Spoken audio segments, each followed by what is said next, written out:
Okay, are we ready? Okay, welcome everybody on the screen and in the room to the November Speakers Bureau. We have a full program, even if we don't have a full house. We have not as many people as I'd like in the audience, but we have quite a few people online, so that's a good start. We will have a great filled up program. We have 4 qualified speakers speaking tonight. We did have to have a last minute substitution. Susan Lottawa from Club 1348 has become a grandmother, and her daughter was going through a number of issues, and so she was concerned about that, but she really was anxious to do it, and we'll be planning on having her give her speech on sports, women in sports, and that sounds like an important topic.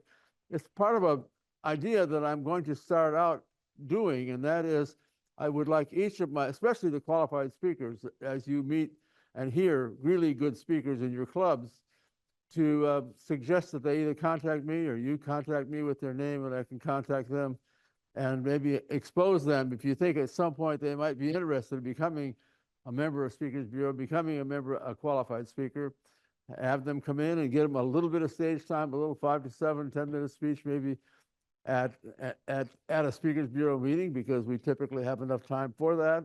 It will do 2 things: give them an opportunity to speak to an audience, get a feel for the room, get the QSs that are watching who will at some point make a decision about whether they qualify. And so they'll have a first exposure to them, seeing them speak. So if you have somebody, please let me know. I will try to get them on the program. There's really only room for maybe 10 or 11 during a year, but it's an opportunity to get started. So, and I know we have a few people, even some people on the screen, that are contemplating becoming a qualified speaker in the future. So that might be an opportunity for them to come in first to give a speech before they actually go for their qualified speaking program. So the first speaker will be Connie Jameson. And she has I guess, what is it, 15 minutes, you said? About 12 to 15, something like that. And then we do have our other speaker here, but probably at the 3rd and 4th may be online only, but we'll see how that goes. So whether they can get here or not is a possibility. Michael Alexander expects to be able to be here. Okay, we were discussing her introduction on the way over here, as I know a little bit about this next speaker. Having been married, we just got through celebrating 60 years together. Somehow one of us had to put up with a lot for the other one, or both for each other. 60 years of marriage, so we celebrated that, so I better get this introduction right. Part of what this is, we were at an event. By the way, I want to announce that in case anyone didn't know that, somehow I ran across the idea, the research, that Ralph Smedley had his very first official Toastmaster meeting about a week ago Tuesday, on the 22nd of October. So we are really in the 100-year anniversary celebration, just like they had the convention this summer.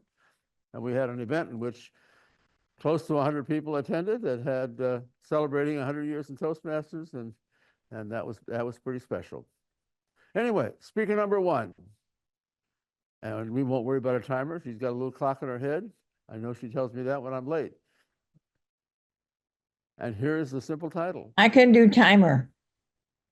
Oh, you're going to timer? Okay. All right. I didn't know for sure we'd arrange that or not. Toastmasters. No, I forgot already. I had it in my head. Oh, yes. No. Communication. Toastmasters. Communication and leadership and more. I have a feeling we're going to hear about them more. A past Speakers Bureau chair, qualified speaker, GTM, multiple times, and contest past district winner, Connie Jameson.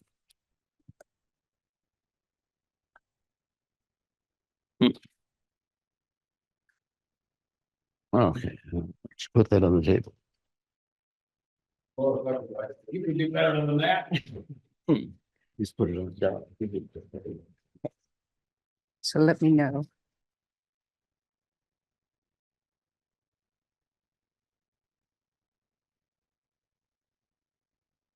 Can you hear me now? Yes. Rob, am I okay? Wonderful. Toastmasters, communication and leadership, and then some. Some opportunities for extra individual recognition, some opportunities to learn to know one another outside the regular club meeting, your background, your talents, and some opportunities for fun. How does Toastmasters deliver that? Through social activities. Serving as social chair for several years, I found that we could arrange activities that would draw people together, that would allow them to bond with one another. I'm going to share with you two big events and then some others that we did, and encourage you to think of that, what you might be doing at your club level area or maybe the whole district. The first one was Toastmasters Got Talent. And how I first had that little idea, that seed of a project of something that might transpire. I was sitting at the wedding of Lois Sicking and Ralph Dieter. Somebody came down the aisle, a singer, a fellow Toastmaster. I thought, oh my goodness, that is a beautiful voice. Wow, what other talents do our Toastmasters have? We see their public speaking skills, their presentation, their deliveries, but what else do they do? And so I had that little seed planted in my head about Toastmasters Got Talent. And it came to fruition, and we found that Toastmasters do have talent. Rob in the back there was sharing his excitement about this because he was part of that Toastmasters Got Talent. I think you'll enjoy what he did. We held that event in the Kaiser Permanente Hospital auditorium down in the basement area. It was such a grand venue. It was a huge room. We had a stage. And what was special, the people there would arrange the room just as we want it to be arranged, so we could have seats for people viewing the performers and tables set all around to display, because we had not only performance talents, and sharing what people make, what they do with their hands. And I'm going to share some of that with you this evening. How did we get that wonderful venue? Well, Toastmasters had a club at the Kaiser Permanente Hospital in Riverside, the Kaiser Communicators. And one lady in that club, I don't know if she was president or some other role, Diane Lorenz, she made all these arrangements for us. It was fantastic. Now, the only restriction they had is we could not charge any money. That was one of their restrictions. So, it would be nice to have some refreshments because this event went on for quite a while. So, besides people coming and performing for us, displaying their various wares, whatever their talents were, we had a cookie and brownie contest. So, and we had judges and we awarded certificates and all. There was our food to share. Here are some of the performers that were on the stage. There was Rob and Deanne Gunneman doing a German dance. There was Rob and Deanne Gunneman with the spoons, playing the spoons. I forget what that's called. And then there was one more. I didn't really know this couple, but they asked me if I could check on the height of the ceilings. What? My goodness, I know they were a dancing couple. He must toss her way in the air. But that was not the reason. Deanne was working on another skill, another talent, and that was the bullwhip. So they demonstrated how Rob could hold up a sheet of paper and she would slice it in half with that bullwhip. And what? They're still together. Yes, indeed. We had, oh, Richard Snyder. He's here. Richard Snyder and the Von Snyder family performing. We had people playing instruments, singing. Oh, one fun was we had a yo-yo champion. Tom and I had recently helped with a youth leadership group, and one of the young men, the high school students, did all these yo-yo tricks. And we said, hey, come on over and show us. And he did indeed. Other acts, well, one I liked very much was we had one club, the Power Persuaders. They were the Power Persuaders Jubilee, and they got together and practiced and delivered the song, "We Are Americans in the USA." We had people singing, reciting poetry. We had a magic show. And then we had a lady who, in the display section, she was a milliner. I think that's what it's called. She decorated these hats, really, really fancy hats. And if you looked over, you thought, wow, that's gorgeous, gorgeous, gorgeous. She had that set up. We also saw Jack Cantola, who made lovely memory boxes with his woodworking. We had photography. There were sewing, displays of people that knew about sewing. And on we had all these people displaying their talents. Yes, Toastmasters got talent. Now the next, oh, wait a minute.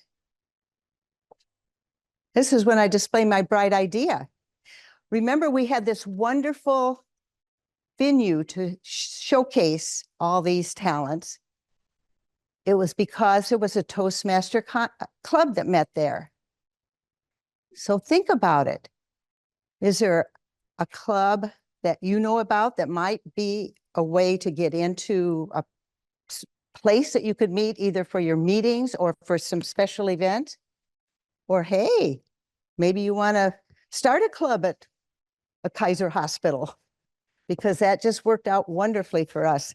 I think they no longer exist as a club, but think about where you might have a source of locations, because locations for club meetings and special events are very often hard to find.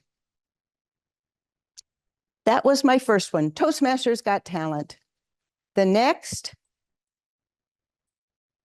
ta-da, Fun Fest. Saturday night Fun Fest at the end of one of the district conferences that we held at Pachanga, I believe it was. After the daytime events, all the business and everything, people stayed behind for many fun activities, many people who contributed their acts to entertain us. We had a strolling magician. We had Terry Gordon. Some of you may remember her. She was a fortune teller. You could come in and have your fortune told. We had Paula Adams, who was a tall, stately, blonde lady, quite attractive. And she was Miss Tipperello. So she was a cigarette lady. So she had her little case here and she would walk around. They were candy cigarettes and bubblegum cigars, but that was fun.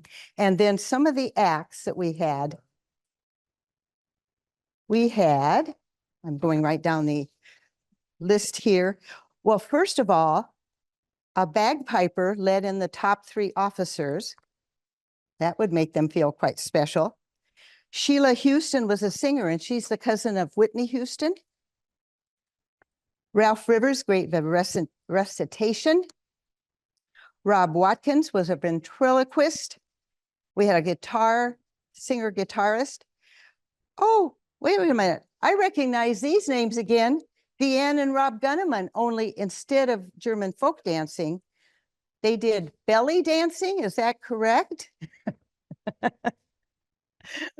Bob Palmer did music and comedy. David Cruz, juggler and comedy. William Hung, he was a singer. on American Idol. He was a contestant way, way back. He did Shebang, Shebang. And he was a Toastmaster in the Los Angeles area. He came out, but we were hoping he would do that song, but he did a different song. Daryl and Marianne Zeller, Becky Palmer, and Ruth Kepp, people who had been in Toastmasters, these four for ever, it seemed, risen way up to leadership, high leadership. And so you'd think you'd have something very, I don't know, really impressive as far as, well, it was impressive, but not in the way you might think.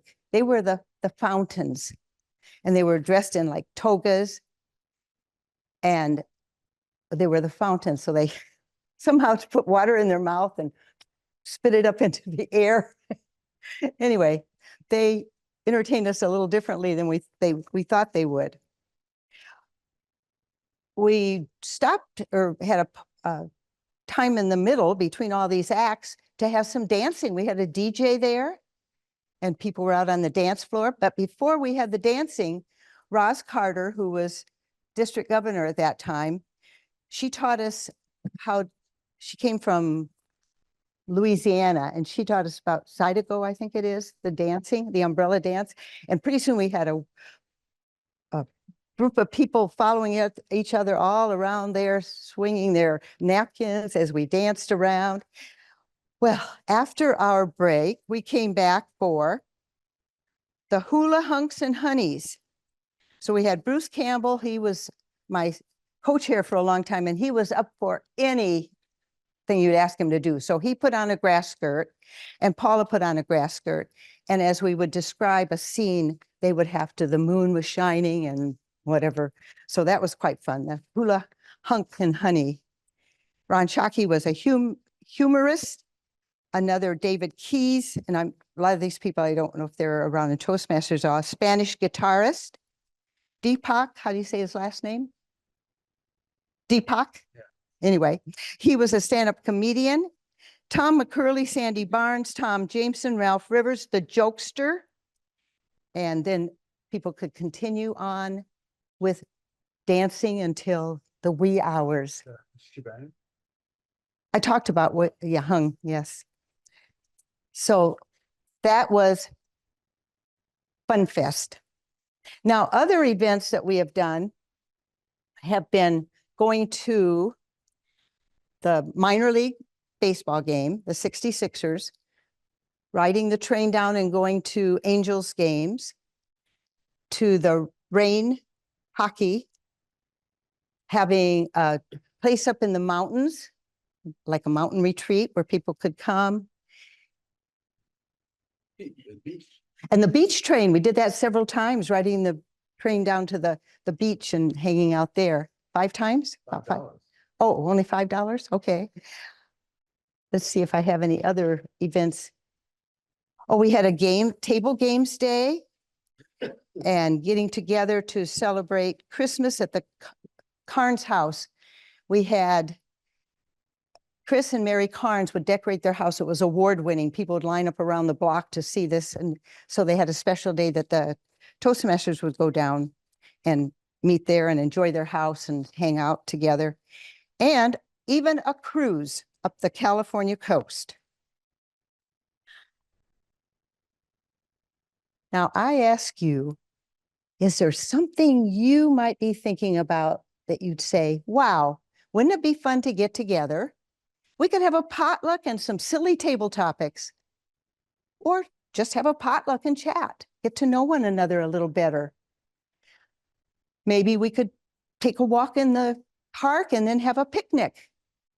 Or perhaps we could go to a sports event and cheer on somebody in the club or somebody's child or grandchild.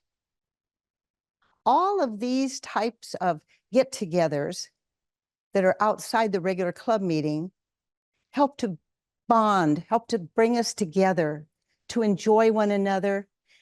Ralph Smedley said, we learn best in moments of enjoyment. I recall somebody at that Fun Fest saying, wow, Toastmasters have a lot of fun. And more recently, I heard someone bemoan the fact that Toastmasters, it doesn't seem to be as much fun anymore. Well, let's see if we can't get some ideas to bring us together in special social events and make that happen again, giving extra recognition to our members, getting to know one another a little more than just at the club meetings, and to have lots of fun together with our Toastmaster family.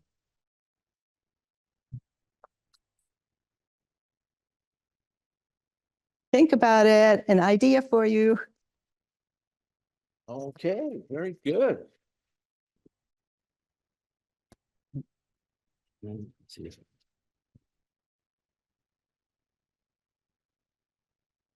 Here we go. Jump rope here. Well, I'll imagine that some of you are thinking about people that you know that have talent, that we could have another Toastmasters Got Talent. Hopefully we don't get sued by NBC or CBS or whoever it is. I'm actually looking at someone in the audience who has talent because he's involved with singing, and I'll leave him remain unknown, but so I know that we have talent in this group, and we talked about that before. And we knew someone who was barbershop quartetting all the time and all kinds of things. Well, I have an introduction. I'm being pushed into the 21st century because I always pick on my really young people that are in a Toastmaster club giving their speech from their phone. Oh my gosh, can't you just bring in some notes? And so I take off today without my introductions. Thankfully, our next two speakers brought their introductions on their phone. So I'm going to have to be just like those teenagers. But before we do that, I'm going to have to call Willie up because I have something for him that he may not even realize that I have for him. Come on up, Willie. District 12 Toastmasters, 2324. Thank you for serving as their Area E3 Director, Willie Davis. There you go. You won't go home empty-handed. Okay, all right, now let me read your introduction from your phone. Willie Davis Jr., Air Force veteran, father of 3 sons, and I got to meet one of them today. 28 years in aerospace career, over 40 years. He lived with social anxiety disorder without understanding the cause and receiving a diagnosis. It wasn't until he experienced traumatic events and lost everything that he began his journey towards self-love and self-care. This loss of material possessions allowed him to uncover the incredible treasures within himself. Speech title, A Journey to Authenticity, Self-Love, and Self-Care. And I already heard Willie give this speech at the local Kiwanis Club. He's been one of our speakers. Willie, come on down.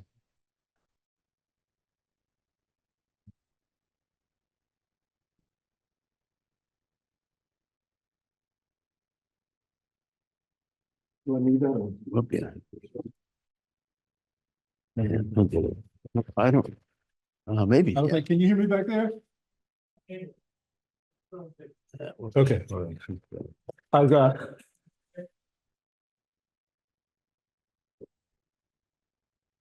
Ladies and gentlemen, fellow Toastmasters, guests, seekers of personal growth and resilience.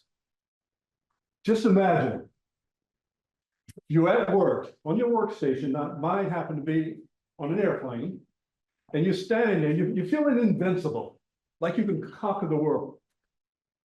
And all of a sudden, in just a split second, everything changes. I was coming off of an airplane, my shoelace got caught in the clip. I ended up falling head first, 5 feet down to the platform, extending my left arm out to brace my left shoulder, taking the full impact, ripping tendons and splitting my bicep. Little did I know that that day would be the beginning of a new journey in my life, something I never expected to happen.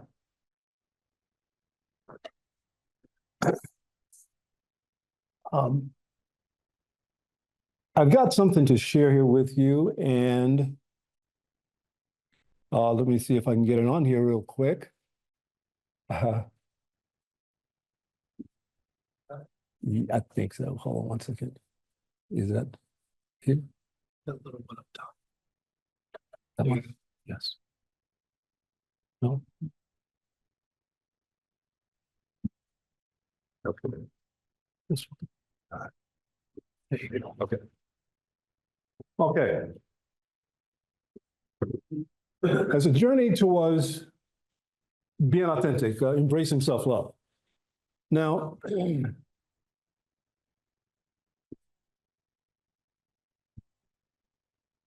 after that fall, of course, there was medical, there was two surgeries. There was two surgeries I had to have 1 year apart.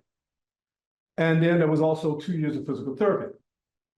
But the physical recovery, the physical pain was not the main pain. That wasn't the main source. There was an underlying source.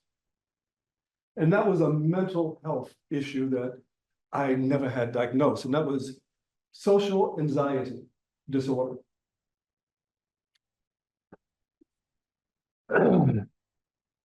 The challenge, like I said, was not only it was not only mental health, but it was also not only physical health, but also social. At that time, it was the beginning of a season of change. It was a beginning of me looking at my life and determining that I had to reclaim my life and live my life the way that I chose to. A promise kept. I was one of those kids that was very shy, very almost like an introvert. And at the age of 14, I wrote on a couple of sheets of paper out of my notebook, took them and pinned them to the wall. There was 3 things I put on there. 3 things. Number 1 was that I wanted to be a fighter pilot in the U.S. In the Navy. Number 2, I wanted to be an actor because during that time, when I was growing up a little kid, I Love Lucy was on and she made us laugh, and I just wanted to make everybody laugh too. I just loved that. And number 3, now at 14 years old, why would I write this? I wanted to be the best father in the world to my sons. That's what I wrote at 14 years old. When I graduated from high school, I joined the U.S. military. Despite having this disorder, this social anxiety, I joined the military, spent 4 years in the U.S. Air Force.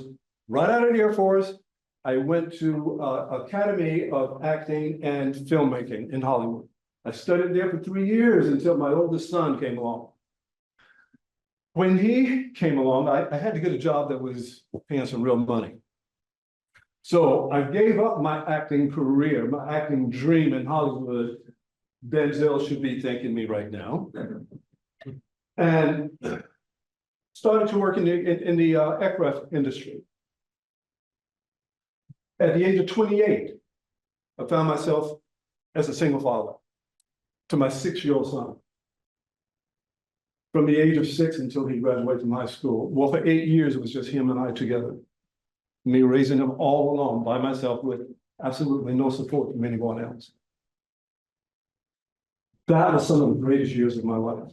Being a father is one of the greatest things that I can think in my life. After, well, actually on the job, I met my now ex-wife. We got married. We had 2 other sons. One of them sitting right there. It was a time of blissfulness, I guess you can say. It was a good time for a while. Well, all of a sudden, everything started to fall apart. We have to be thankful sometimes for some of the bad things that happen to our lives, happens in our life. And we have to invoke or become different. To invoke or become different, we must be willing to modify some of the aspects of ourselves. We have to change who we are. If we want to change ourselves, if we want to change our life situations, we can't go into it being the same person that got us into that situation. We have to change. We have to almost change our personalities to move forward, to move up in life. Change your habits, change your life, change the world. When you change your life, you change the lives of people around you, believe it or not. Because you've changed. You interact differently now with other people. And at this point, for me, it was the beginning of the journey to authenticity. And here again, be thankful for the bad things in life. They open your eyes to see the good things that you weren't paying attention to before. Have any of you ever stopped? Just stop for a few minutes and looked at a flower and just looked at it. I mean, just the flower, not anything other than that.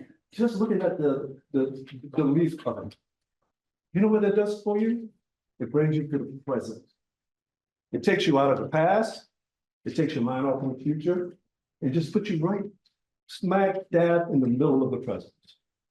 So sometimes take that time sometimes just to what they say, smell the roses. How about looking at them? It causes you to examine your life a little closer. And like I say, it slows us down. It slows us down just a little bit for a moment to refresh ourselves. So bad things happening is not, there's always a golden nugget there someplace. We need to stop sometimes and find out what that is and grab hold to it and don't let it go. We must begin to believe that we can do the thing that we thought we could not do. I never thought I would be able to stand up in front of people in an auditorium or on Zoom and speak to them. 10 years ago, I wouldn't be able to do this. I'd have been too shy, too much of an introvert. I would have been too uncomfortable, no courage. But today, here I am. We must begin to believe in ourselves and understand that we are unique individuals, special, unlike any others. We all possess the ability to harness the God-given powers that we have. We don't have to go outside ourselves for that. We already have it. It's already built into us. All we need to do is go in. We have to clear out some of the mess. Does it get messy? Does it get hard? Yes, it does. But if it's something that you truly want in your life, you'll do it. You'll get it going. Okay, now, what is self-love, self-care? The two terms are sometimes they're used together, but they mean two different things. What is self-love? Self-love is acknowledging your values and treating ourselves with the same kindness and compassion that we offer a dear friend. How do you treat your friends? How would you treat your wife or somebody else that you love and you care for? That's the same type of care and love you need to give yourself. I myself, I was so busy making sure that everybody else was okay. And I neglected myself. I was not investing anything in myself, nothing but going to work, taking care of the things I'm supposed to take care of. Was not investing any time or money within myself, and it caused me to fail.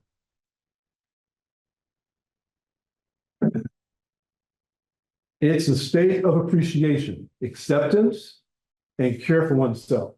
This journey begins with understanding that self-love is not selfish. A lot of people, when they hear that word, self-love, self-care, they believe they look at it like it's something bad. Like it's something that we shouldn't do, but it is not it's not selfish. It's not putting yourself on the center stage and saying, "Hey, look at me." It's nothing like that. It's putting yourself first so that you can be better for everybody else, for the world. That's what self-love is about. Self-care. Self-care it involves intentional action that prioritize physical, emotional, and mental well-being. It is a commitment to foster a positive relationship with one's own needs. You need to take care of yourself. No one can take care of you as good as you can, if you know and want to take care of yourself. I had no desire in the beginning, as far as just the basics, but I had really no desire to make myself somewhat better at the time. All I was focused on was just getting the job done, working, paying the bills. That was my main thing.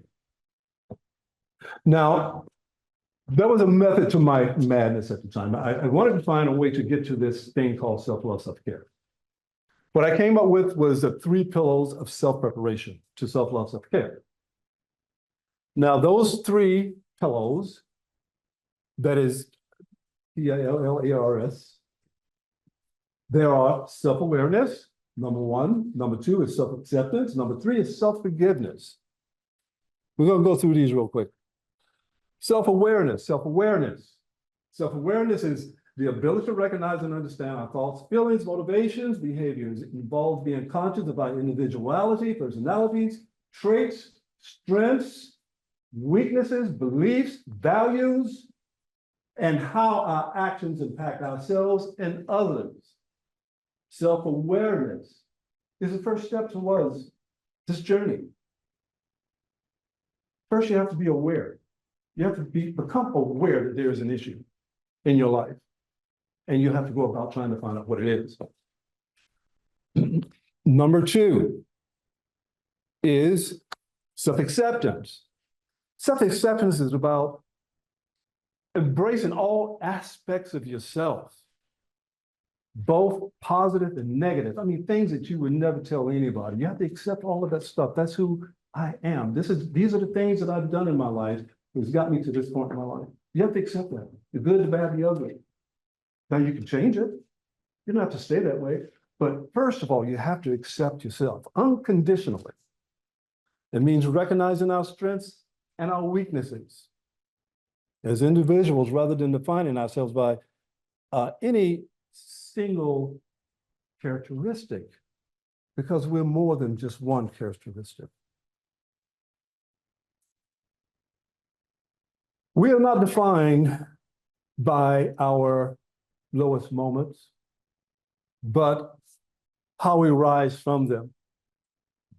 You're not the sum of your failures, but you're the product of your resilience. And I think I have one of these out of order. Sorry about that.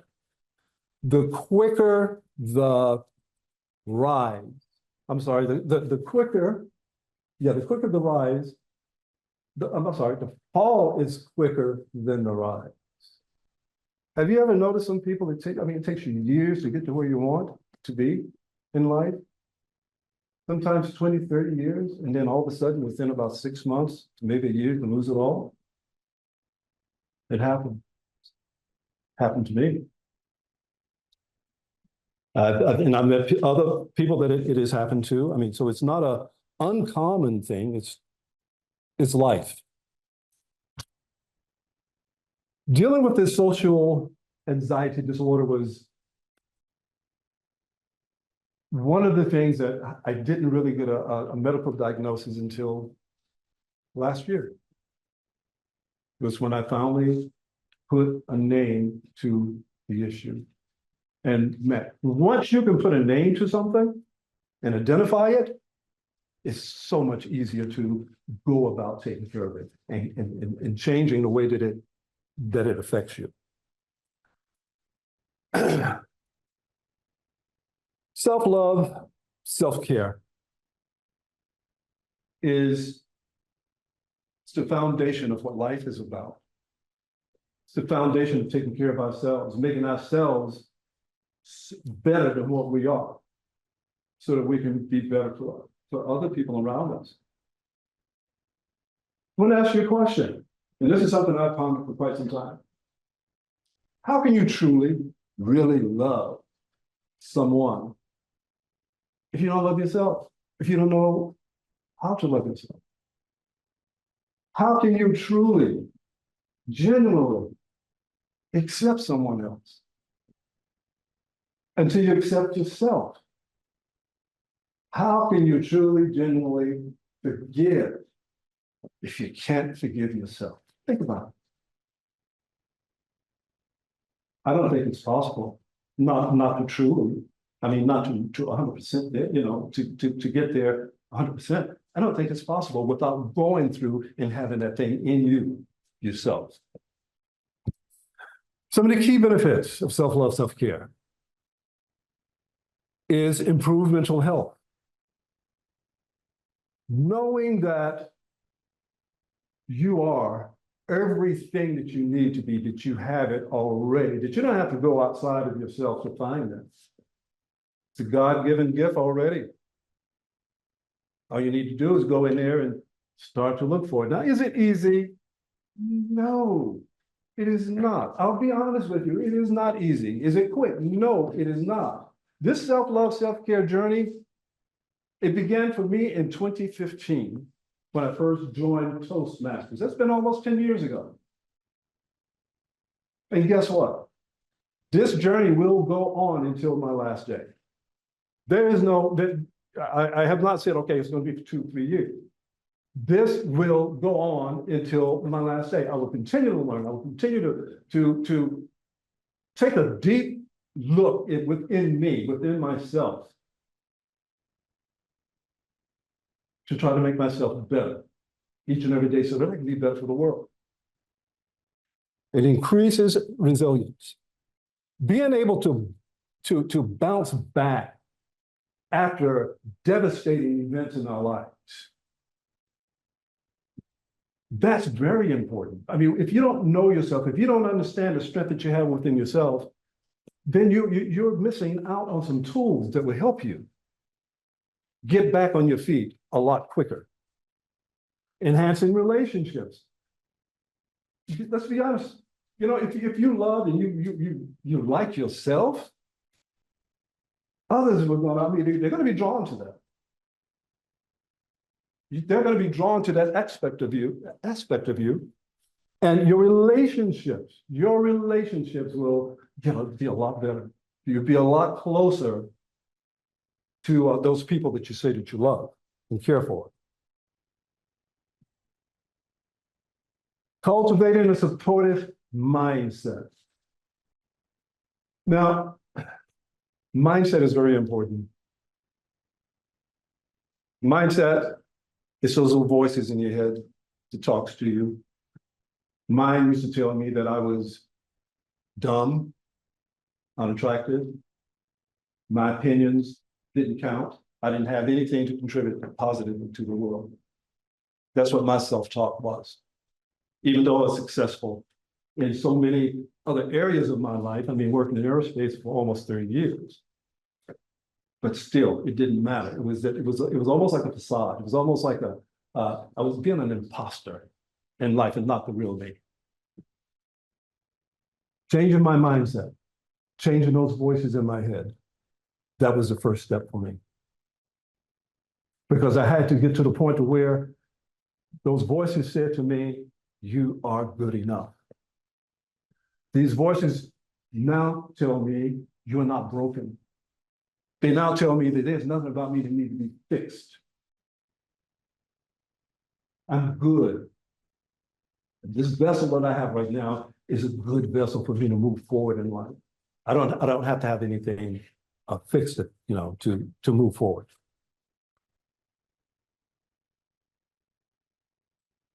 I stand here before you today, I'm such a different person, a different man than I was, say, 10 years ago. I live a life now of enjoyment. Yeah, bad things still happen. There's still moments in my life when I look around and I say, oh my God, when is this going to stop? You know, when is this going to stop raining? All of these negative and bad things on me. But I'm able to bounce back from that now. I don't stay in it for weeks at a time like I used to. Now, sometimes they're only moments before I'm bounce back and say, okay, it's just time to get this taken care of and move forward. I want to just ask each and every one of you to take a good look at your life. I don't know where you are right now. how you feel about your life right now. But if there's things in your life right now that you're not satisfied with, if there's things that you want to change in your life, if there's a dream that you have, go for it. Because anything that you can imagine, as long as you have the physical and the mental capability, you can do anything you want. You can accomplish anything you want. So I say, go for it. Go get out there and embrace those things that you've always wanted to do. Clear those cobwebs out of your life. Take that heavy baggage off of your shoulders. Shake it off because it slows you down. All that stuff you carry here, all that weight, stuff in the past. Ain't nothing you can do about it now. It does you no good except for your learning. Just taking, just learning, just getting some golden nuggets is what I call them out of those experiences in your past. Your future, you can plan for your future, but I tell you what, the best place to live in your life is in the present, right now, right here. So I just ask each and every one of you to take a good look at your life. If there's something you want to change, change it. You have the power within yourself to change anything that you want to change.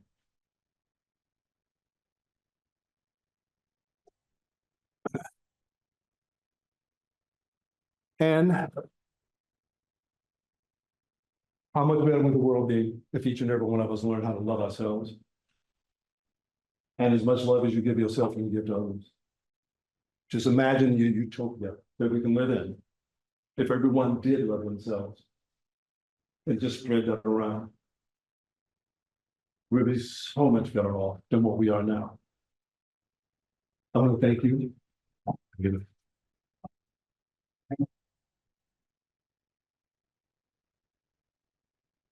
Thank you, Willie. Mhm. Hopefully we'll all walk out better people than we were when we came in. Same thing for our audience. Thank you. You're welcome. I'm looking up at the screen here to see who's here. Now, everybody here is not necessarily a qualified speaker, and so maybe a quick explanation of what QS program is. We have about 35, I guess, in the district, some in the audience and some on screen.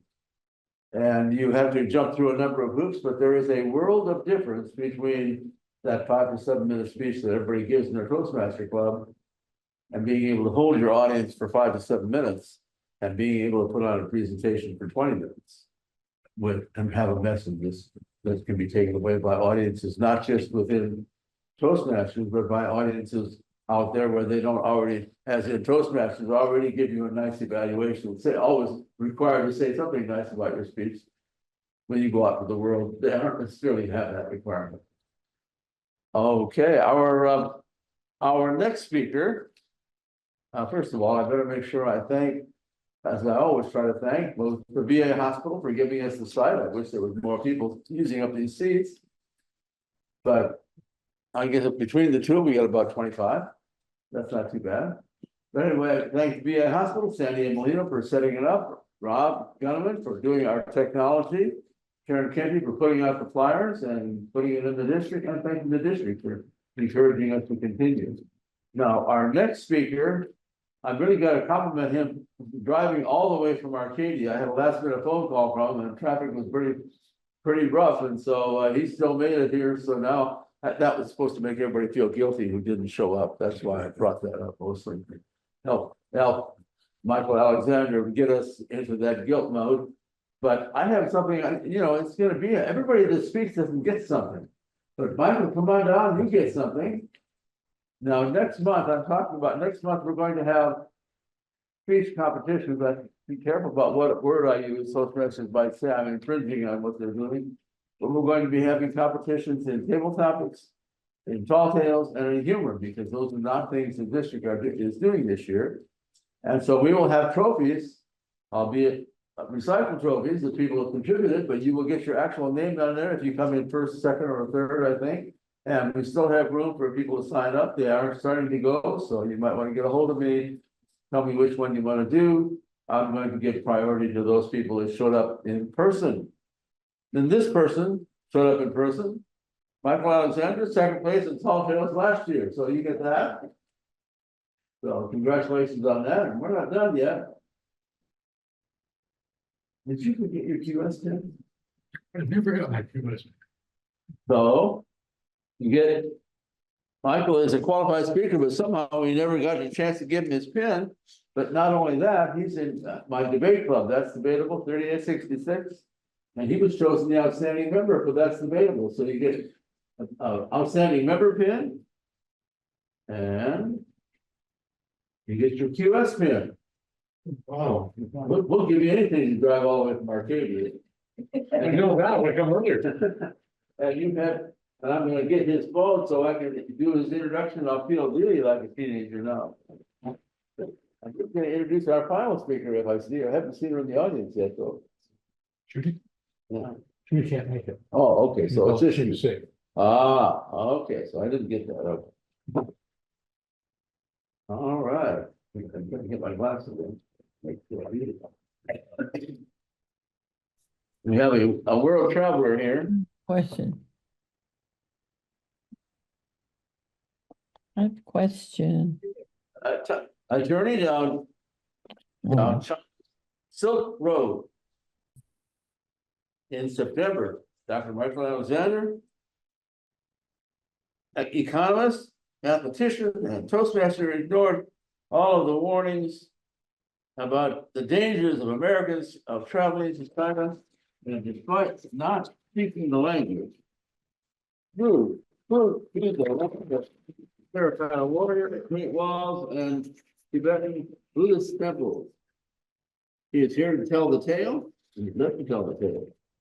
Ladies and gentlemen, Dr. Michael Alexander.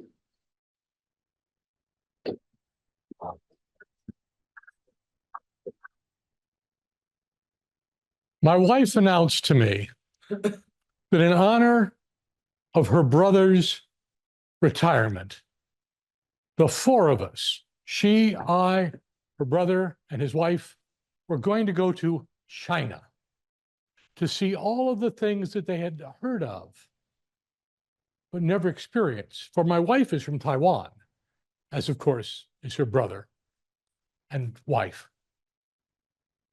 And I said, China, how exciting, what a wonderful concept. And so I called my friend, and she said, Michael, if there were anything I could do short of kidnapping you to keep you from going, I would do it. I said, okay, but I wasn't going to be scared. So I went to the website of the State Department for advice on trips to China, which can be summed up in one word: reconsider. But I am a man of courage. So I walked up to my wife to tell her, let's face it, honey, oh, who am I kidding? Nobody's got the courage to say that to their wife.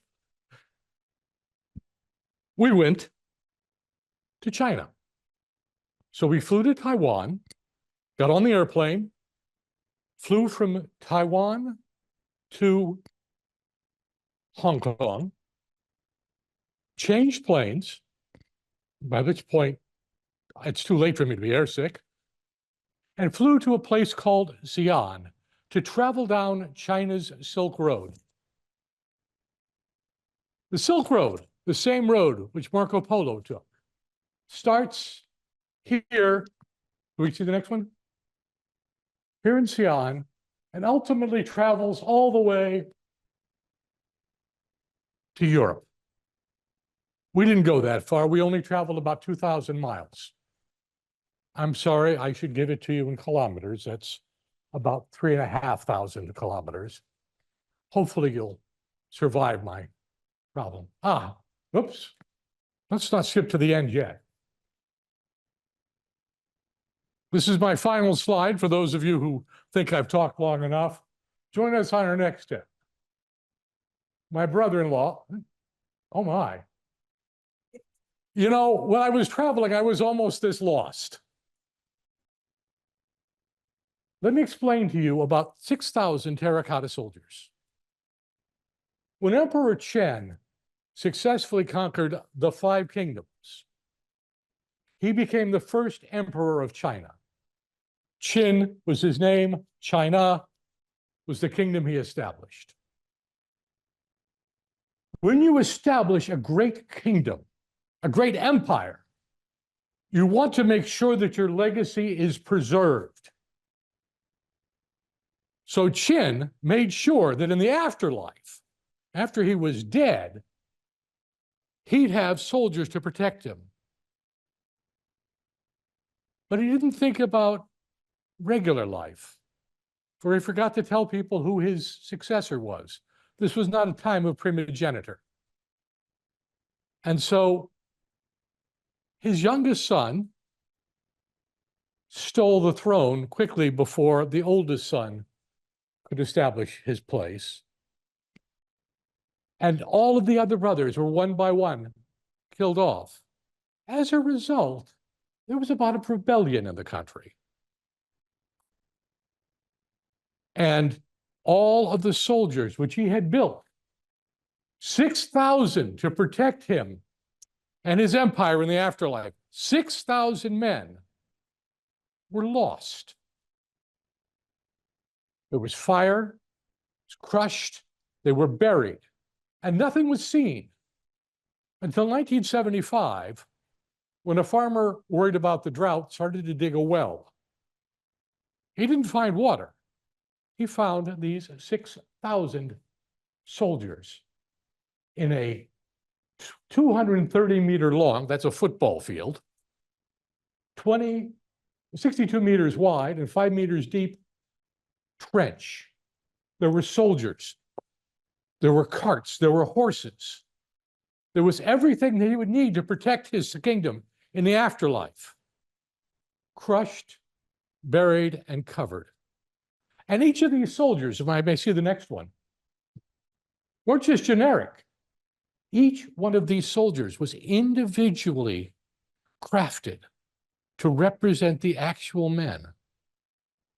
This beautiful, wonderful creation and monument, not just to the first emperor of China, but to the people who made it possible, was lost in a generation for thousands of years, until we were lucky enough to have a drought. I was fascinated by this. I really was. It was beautiful. It was breathtaking. It was powerful. And I thought, what a wonderful piece of history of China. But later, if I go to the next one, I got a chance to see the emperor's pools. Now this, some of you may have been to water parks in this country, in the United States. Water parks in the States are wonderful. This was acres upon acres of bathing pools, buildings that had their own bath pools within them. This is an entire, just for the emperor and his harem or his guests. And it was beautiful. I spent an entire day walking around it, which is good because I got lost. And my family got upset with me because they couldn't figure out where in the world I was. But I had a secret. I take it up with me, my GPS, which was great, except it didn't have the detail I needed. You know, I went to China speaking 7 words of Chinese. 5 of these words are, I do not speak Chinese. This is not good for navigation.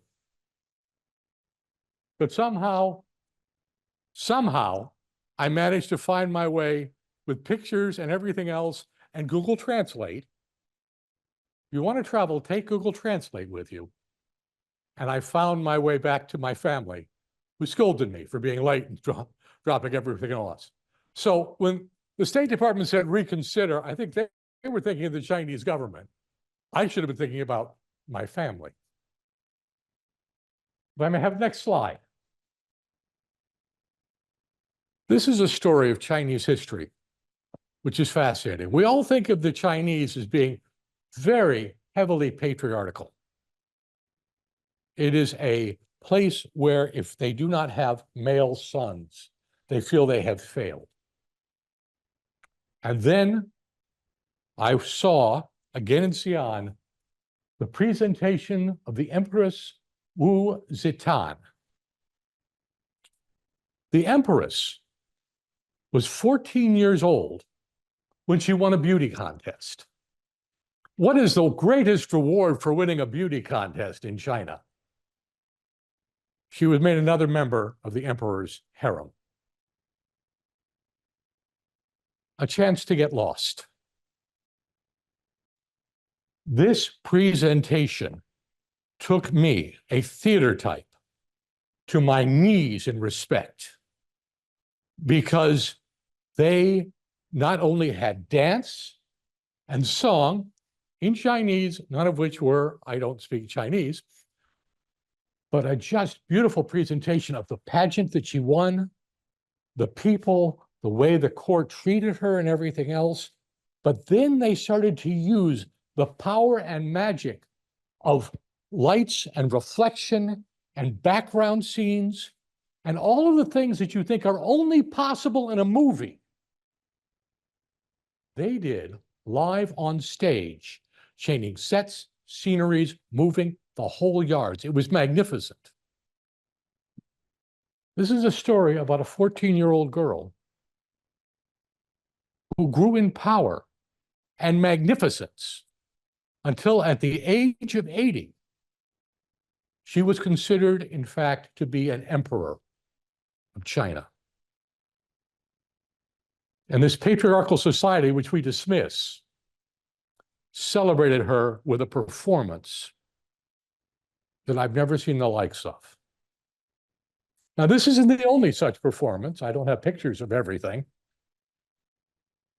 But I saw an incredible performance on a football field-sized stadium, which they walked us from scene to scene. They didn't move. We did. Can you imagine hundreds of people being moved from set to see this elevated platform performing a story of the man who let the British government pay him money so that they could see the ruins. Powerful performance. Did I understand a single word? Yes. The word English came up to talk of, but still, the whole experience was absolutely mind-boggling. This trip represented a chance for me to see not just current China. In fact, most of it was actually about ancient China. The Chinese government, when it went communist, took to heart the lessons of Karl Marx, that said, religion is the opiate of the masses. And so, while we look at it and say, there is beautiful history here, there's magnificent history here, the Chinese government said, there is an opiate in Buddhism which will destroy our country, destroy our people. And they tried to destroy all of it. But as I'll talk about, they didn't succeed, because opium's a powerful force, or at least religion is. But before we go there, my next slide. Everywhere I went in China, we think of Arabs as the ones who have the camels. You know what? They were everywhere. And by the way, so were cowboy hats. Now, the ones they had pictures of yaks, which looked a lot like oxen if you didn't know what it was. You would think, except for the eye shape, that you were in the Wild West. Now, a word about eye shape. China is somewhat averse to Westerners. And in fact, everywhere I went, there were signs that said, beware suspicious foreign terrorists. They were only in Chinese. My wife had to translate for me. And I said, should I be worried? She said, no, you're not suspicious. Foreign terror. Never mind. But the camels were there. Now when I went to take pictures and whatever, a Mongolian tribesman in the full Mongolian outfit that you're all used to seeing, saw the pictures, walked right up to me without so much as a by your leave, put his arm around my waist and smiled for a picture. Wonderful. Wonderful. Now you're wondering why I'm not showing you that picture? Well, it's very simple. I knew that the Chinese government has an entire branch of the military dedicated to hacking. And I wasn't going to give them access to my phone. So I brought a brand new, well, not brand new, it was an ancient phone, air-gapped, so it didn't back up to the cloud, to take with me. And I'm glad it was an old one because my wife left it on a bench. And we never saw it again. You want to know what happened the same day that my wife left a cell phone lying on a bench in China? Israel blew up the pagers and cell phones of Hamas. This is not a time when, overshadowed by a sign that says, beware suspicious foreign terrorists, I, a long nose, which is how the Chinese identify non-Chinese, not by the eye shape, which maybe the sunglasses would hide, but by the shape of the nose, which there was no escaping. This is when the long nose goes up to them. I'm not a suspicious foreign terrorist, but there's a cell phone. Trust me, it won't explode. We never found it. I don't know if anyone did, but I'm sure it didn't explode. But in any event, we had lots of wonderful experiences with camels, which were everywhere, and the people were friendly. And it was a good time. Go ahead to the next slide. China, as I said, started with a war, conquest. And every city we went to was walled. These big walls, 18 meters, that's 50 feet thick, to protect the city. Now, you're familiar with the Great Wall of China. And we saw that too. We didn't see it in Beijing. We weren't there. We were down the Silk Road. But I was on the Great Wall. It was wonderful. True story about the Great Wall, by the way.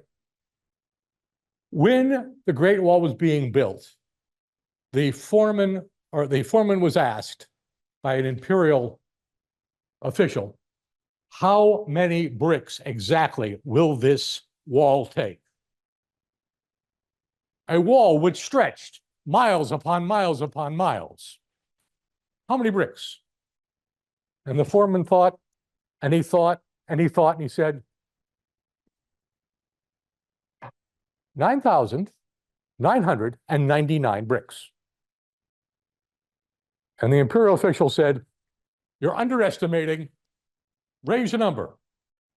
Okay, 10,000 even.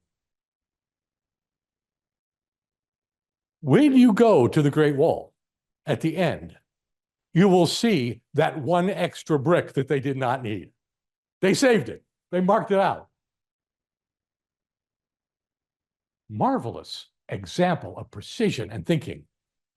And awfully hard to believe, but I'll tell you, I saw the brick. There are walls everywhere. They're wonderful because China had to be prepared for the invasions and the breakdown of society. And so it was there. We can move on. This is an example of a wonderful statue for the Yellow River, which is a key historic river of China. And this Yellow River Mother statue represents the love of the people for the land and the land for the people. They may have been utilitarian under the communist rule, but they still understood the concept of land and people being together and part of each other. And this statue, and there was a lot of art there that we got to see and enjoy. A lot of beauty. The pagodas, the buildings are all built with architectural beauty and love that represents the concept that smoothness, that function is all part of what makes a culture and a people. And next. We didn't just travel through what we think of as China. We were in Tibet. This is the Kaboom Temple. It is one of the 9 major temples of Tibetan Buddhism. Now, Tibet, as far as China is concerned, is part of China. I got to see where many of the great famous lamas lived and spent their lives. I haven't room for all of the pictures of all of the wonderful Buddhas that were there, but I assure you it was a complex.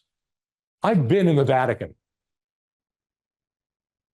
This, which was only one of 9, laid the Vatican to shame. It was just beautiful. And in case you're wondering, this is a fascinating phenomenon here. They have these flags.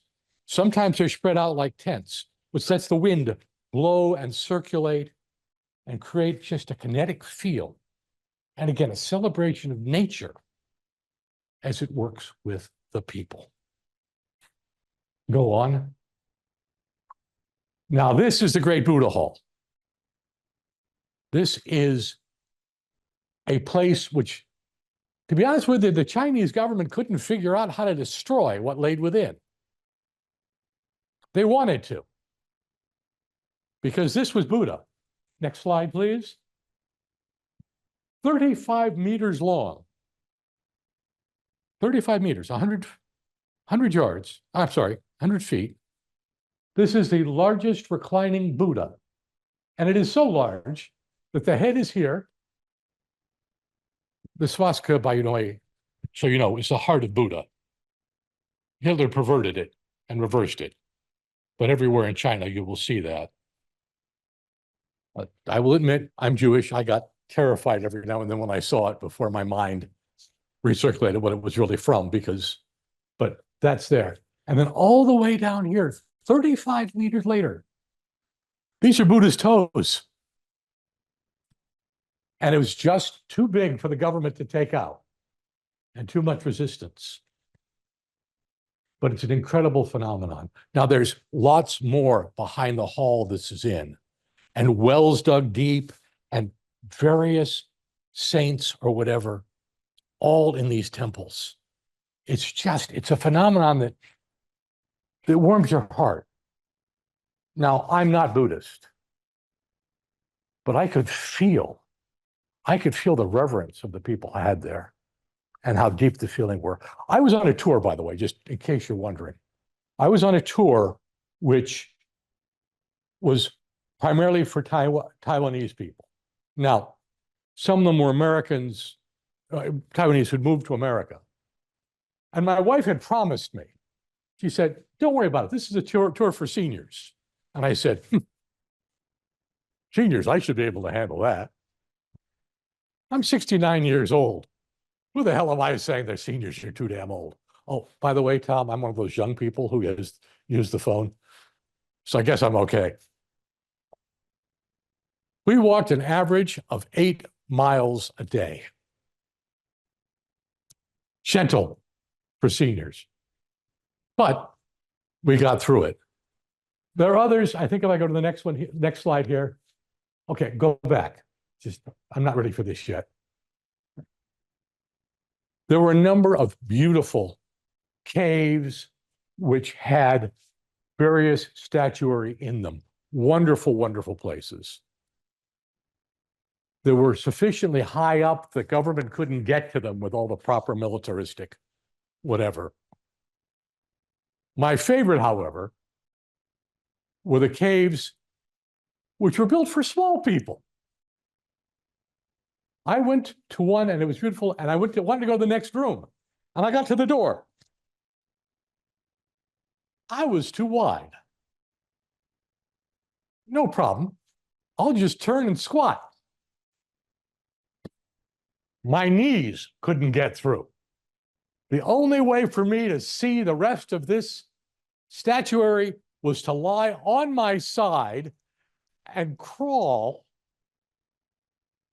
And I wasn't quite sure if I was going to get out if I tried that. So I said to my wife, you know what? You go without me. You're smaller than I am. The Mungu Caves, 5,000 years of art and history. They are so dark because they can't let light in. The light will start to break down the sculptures and whatever. And in many of these caverns, there are places, there are big signs in English as well as Chinese that say, no photography. I'm a firm believer in obeying signs. I was the only one. More photographs than you could possibly believe. I didn't take any, which is just as well because, as you recall, my phone got left on a park bench. It wouldn't have done me any good. The other thing which we saw, which was magnificent, now I'm ready for the next slide. Does anybody here know how the Himalayas were formed? Two tectonic plates came together, and they keep coming together, and they have to fold upwards. And the mountains rose and are still rising from these plates pushing against each other. It's beautiful. They have what they call the Grand Canyon of China. Now, it's not. The Grand Canyon is erosion. This is plate folding. My brother was a geologist. And I'm going to tell you, he passed away many years ago. But he would have loved it. And my wife couldn't understand why in China I kept crying about my brother because I felt I wasn't enjoying it enough for him. But it was beautiful. Next slide. Here, and it doesn't show up as well. You see the different colors? You know, when you ride through the various places in the US, you'll see the various cuts in the rock and you'll see the different layers. Well, this is where, because the plates have come together, the layers come to you. Just fascinating. And again, I had to enjoy it from my brother. But I did. And I say I cried, but you know what? Communing with your lost relatives, even if only in your mind, is a heartwarming experience. It really is. And next. And this is, of course, the flower failures that they suffered. Well, no, it's not. We're having a problem with the pictures here. But, oh, and we go down here, keep going down, down, down, down, down, down.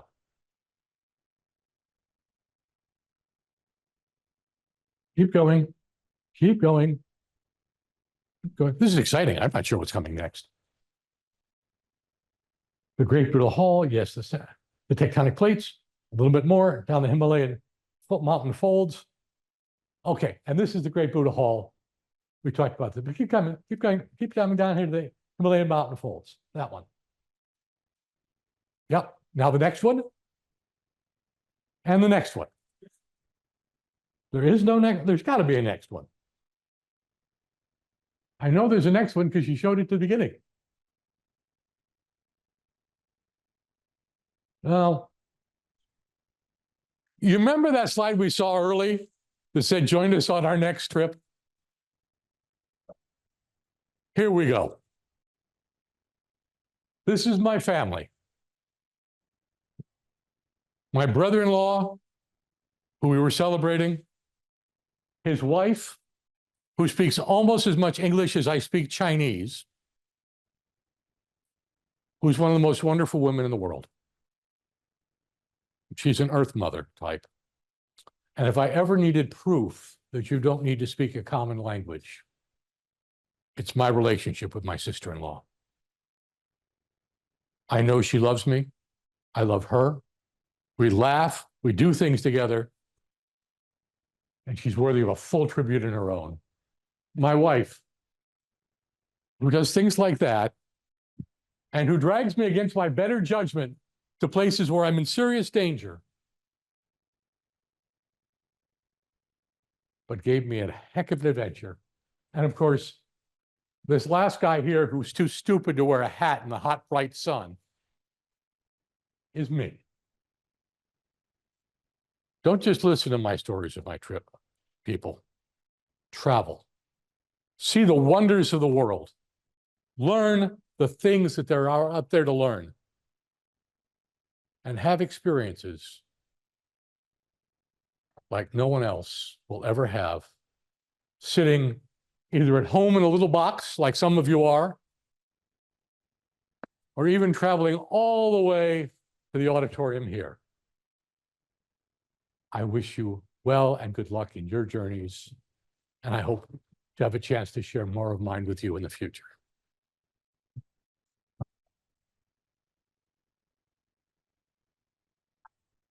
Thank you, Michael. You brought me back to, how many years ago that we went to China?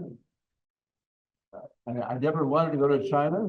I don't like the Chinese art. I don't like Chinese music. But the price was right. I knew. A fellow Toastmasters in 1348 said, you got to go. It's going to cost you $1,000 or whatever it is for 10 days. I can't hardly stay home for $1,000. Well, we went. And I'm sure you got a lot more culture out of it. We're taking that. To your ears. River beauty up the Yangtze River. And we got to develop a good relationship with the one of the cute little Chinese waitresses. And I had a little more weight on me at the time. And I'll remember this till my dying day, because every morning she would come in to serve us breakfast, and she would come up to me and go like that on my stomach. And she says, and how's the baby? And it's such a sweet thing. I was always wondered whatever happened to her, but we just enjoyed it so much and enjoyed the people and enjoyed the experience and should go back. Apple, her name was Apple, right? And Connie asked, well, Apple, that's an interesting name. How'd you get a name like Apple? And she said, of course, they have to get names so they can relate with the American visitors. And she said, well, I like apples. So she chose Apple for her name. Okay, I think we are about ready to go since our third speaker was called in sick and will not be able to make it. So I'm sure sometimes she'll want to schedule her speech again in the future. Remember, we have speech competition next month, Tall Tales, humorous. And if you don't know about Tall Tales, give me a call. I'll be more than glad to give you some advice. And it's on the agenda if you see the program that comes out every couple of weeks. We'll give you some advice on Tall Tales, table topics, Tall Tales, and humorous. And it should be a fun evening, and we will have recycled trophies for everybody to win next month. Thank you all for coming, and we'll see you December the 4th, I think. Anyway, it's on the schedule. Oh, here. December the 4th. All right, take care. Thank you all again for being here.